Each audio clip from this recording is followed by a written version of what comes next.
Sige Chairman, lagyan mo ng hapya ng bangko natin kasi wala tayong magawa sa purok natin. Pobre tayo sa bangko. So yun pa.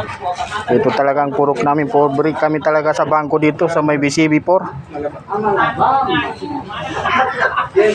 Hindi pa kami nagka-release ng bangko sa barangay. So nagpa-meeting pala kami dito mga ka-idol ng senior citizen. Ito sila lahat. Ang kulang talaga sa amin ay bangko.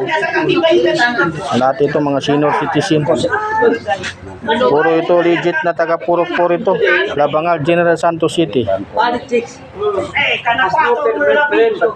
So ito ang aming chairman. So ginot na mo ang bangko namin dito. Ito hindi naman ito bangko chairman. Speaker naman to. Pero sige lang, gawin na natin upuan yan. Oh, kawawa tayo talaga. Pasensya lang mga senior citizen ha. Wala kaming bangko dito. Tara magkakape sa kape. Kape ka.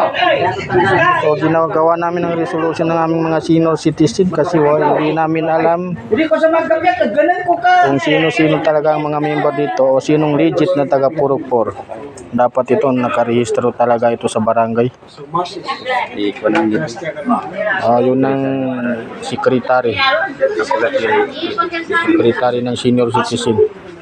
So, yun ang mga kagawad niya. So, thank you for watching mga ka-idol.